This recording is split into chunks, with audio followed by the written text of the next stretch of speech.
খুঁজলে দেখা যাবে আতস কাঁচ দিয়ে দু চার, এই আর মুখে লিখো প্লাস লাগাও তো, এই দা থাক থাক থাক এই ও থাক থাক থাক। যারা সরকারি স্কুলে পড়ে তাকে পেনটা খাতাটা তুলে দেন, তোর নাম, তোর বাপের নাম, তোর মায়ের নাম, কোন স্কুলে পড়িস, কোন ক্লাসে পড়িস, রোল নাম্বারটা কত, এতটুকু কথা ইংলিশে লিখতে বলুন। যদি 100টার মধ্যে 90টা না ফেল করে, আমি এখানে ওয়াদা করে যাচ্ছি আমি রাজনীতির মঞ্চে ওটা ছেড়ে দেবো। ক্ষতিটা কার হচ্ছে? কিন্তু আপনাকে মাসে মাসে আপনার বাড়ি 1,500 টাকা ঢুকে যাচ্ছে, খুব ভালো লাগছে। যে হাতে মায়েরা 1,500 দিচ্ছে মমতা ব্যানার্জি, ওই হাতেই কিন্তু মমতা ব্যানার্জি আপনার ছেলেদের ভবিষ্যৎ ধ্বংস করছে। ফলে কম্পিটিশনে যেতে পারবে না, 6-7-এ উঠবে, পড়ালেখা ছেড়ে দেবে, কাজে চলে যাবে ভিন্ন রাজ্যে। আমার বাঙালি বাংলায় কথা বলার জন্য মার খেয়ে রাজ্যে ফিরে আসবে। রাজ্যে কর্মসংস্থান নাই, তখন আবার মমতা ব্যানার্জির দলের লোকেরা ডাকবে, এইদিকে আয়, 300 টাকা দিচ্ছি, 200 টাকা দিচ্ছি, যাওকে বোমটা মেরায়, ওই বুথ দখলটা করায়, আইএসএফ বা বামপন্থীরা ঝান্ডা লাগাচ্ছে, ওকে ডিস্টার্ব কর, এই করাবে তো। যখন এই করতে করতে কেউ যদি ক্ষতিগ্রস্ত হয়ে যায়, জেলে জীবনটা কাটবে। তাই আপনাদের বলবো, মায়ের আপনাদের বলছি, 1,500 টাকা দিচ্ছে, এর বিরুদ্ধে নয়, কিন্তু আমি মনে করি মায়ের 1,500 টাকাই কিছু হয় না, ন্যূনতম 5,000 দেওয়া দরকার মায়েদেরকে মাস গেলে। তার পরিবর্তে রাজ্য কিছু কাজও বুঝে নিতে চায়। তাই আপনাদের বলবো, একটু ভাববে, 1,500 টাকা দিচ্ছে, কিন্তু আপনি যখন চাকরির জন্য যাচ্ছেন তখন আপনার কাছ থেকে কি হচ্ছে, 15 থেকে 20 লক্ষ টাকা চাইছে। কদিন আগে দেখছিলাম মমতা ব্যানার্জি আপনার আমার ট্যাক্সের টাকা দিয়ে হাইকোর্ট থেকে সুপ্রিম কোর্টে ছুটেছিল। কারণটা কি? ইন্টারভিউ যেন ভিডিওগ্রাফি না হয়। ভাবতে পেরেছেন? স্বচ্ছতার গোডাউন বলে দাবি করে নিজেদেরকে, সততার প্রতীক বলে দাবি করে, কিন্তু ইন্টারভিউয়ের যেন এটা ভিডিওগ্রাফি না করা হয় তার জন্য সুপ্রিম কোর্টে পর্যন্ত ছুটছে। আর এইদিকে খামচিহ্ন বামপন্থীরা কি বলছে একটু শুনে রাখুন। শুধু ভিডিওগ্রাফি নয়, আপনার ছেলে 330 টাকা 550 টাকায় ফর্ম ফিল আপ করে চাকরির পরীক্ষায় বসবে।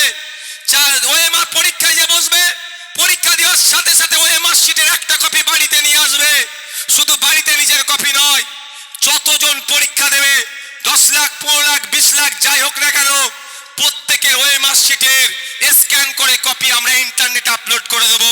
পৃথিবীর যে কোনো প্রান্ত থেকে যদি দেখতে চায় কে কেমন প্রশ্ন করেছে, কে প্রশ্নের কেমন উত্তর দিয়েছে, যে কেউ দেখতে পারবে। অর্থাৎ সেখানে কোনো দুর্নীতি থাকবে না। শুধু তাই নয়, ওরা ইন্টারভিউয়ের ভিডিওগ্রাফি না করতে হয় সেই জন্য সুপ্রিম কোর্টে গিয়েছে। আর আমরা এখান থেকে ঘোষণা দিচ্ছি, প্রত্যেকটা ইন্টারভিউ আমরা ভিডিওগ্রাফি করে রাখবো। যদি কেউ মনে করে যে তার সাথে চাকরির ক্ষেত্রে বৈষম্য হয়েছে, সে চ্যালেঞ্জ করতে পারে। আমাদের সরকার আসলে আমরা তাকে ভিডিওগ্রাফিটা দিয়ে দেবো। প্রয়োজনে সে দেখার পরে কোর্টেও যে মামলা করতে পারবে। এই স্বচ্ছতা আমরা রাখবো। চাকরির ক্ষেত্রে 15 লাখ 20 লাখের কোনো কোটা থাকবে না, মেধার কোটা থাকবে।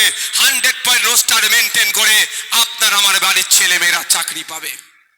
এবার আপনি ডিসাইড করুন কি করবেন। এই জমি হাঙ্গরদের হাতে দায়িত্ব তুলে দেবেন, না খামচিহ্ন বামপন্থীদের হাতে দায়িত্ব তুলে দেবেন, সেটা টোটালি আপনাদের উপর নির্ভর করছে। বন্ধুগণ, বক্তব্য আমি দীর্ঘায়িত করব না। আমার পরে অনেক বক্তারা আছেন, আমাদের সৃজনদা আছেন, কান্তিবাবু আছেন, আরো অ্যাডভোকেট শামীম ফিরদাউসদা আছেন, আরো বক্তারা আছেন, তারা বক্তব্য দেবে। আমার দ্বিতীয় একটা প্রোগ্রামে আছে, আমি সেখানে যাব। শুধু আমি এতটুকু কথা বলবো, কাগে কান নিয়ে চলে গেছে, কাগের দিকে তা না তাকিয়ে নিজের কানের দিকে আবার হাত দিয়ে দেখুন কান আছে না নাই।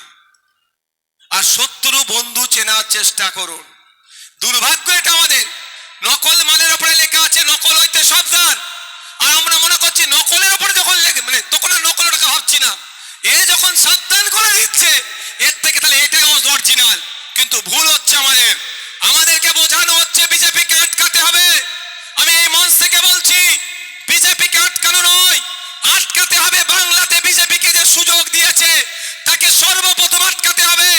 বাংলাতে বিজেপি সাপ্লায়ার লাইনটার নাম হচ্ছে মমতা ব্যানার্জি। আমরা যদি মমতা ব্যানার্জিকে হারাতে পারি, অটোমেটিক্যালি বিজেপি আটকে যাবে। আমি আপনাদের একটা উদাহরণ উদাহরণ দিয়ে আমার বক্তব্য শেষের দিকে নিয়ে এসে দাঁড় করাবো। 2011 সালের আগে বিজেপি বলে পশ্চিম বাংলায় কোনো অস্তিত্ব ছিল? এই বলতে পারবেন বিজেপি বলে কিছু দল ছিল? হয়তো খাতা কলমে ছিল, বাস্তবে ছিল না। 1998 সালের আগে পশ্চিম বাংলায় বিজেপি চাষ করার জন্য প্রচুর চেষ্টা করেছিল বিজেপির কেন্দ্রীয় নেতৃত্বরা, আরএসএসরা, কিন্তু তৎকালীন মুখ্যমন্ত্রী জ্যোতিবাবু তিনি টার্গেট রাখতেন। যতবারই বিজেপি চাষ করার চেষ্টা করেছেন উনি স্প্রে দিয়ে বিজেপি নামক সাম্প্রদায়িক শক্তিকে বিনষ্ট করেছেন। যতবারই বিজেপি পশ্চিম বাংলায় মাথা তুলে দাঁড়াতে চেয়েছেন জ্যোতিবাবু ততবারই তাদের মাথাকে ধ্বংস করেছে গণতান্ত্রিক প্রক্রিয়াতে। বিজেপি দেখলো, আরএসএস দেখলো এভাবে তার জায়গা হবে না, তাই কংগ্রেস থেকে মমতা ব্যানার্জিকে ভেঙে নিয়ে এসে 1998 সালে তাকে সব রকম সহযোগিতা করে তার হাতে দায়িত্ব তুলে দিল যে বিজেপি চাষের অনুকূল পরিবেশ মমতা ব্যানার্জিকে তৈরি করতে হবে। তার প্রমাণ হচ্ছে 2011 সালের আগে পশ্চিম বাংলায় বিজেপির অস্তিত্ব ছিল না।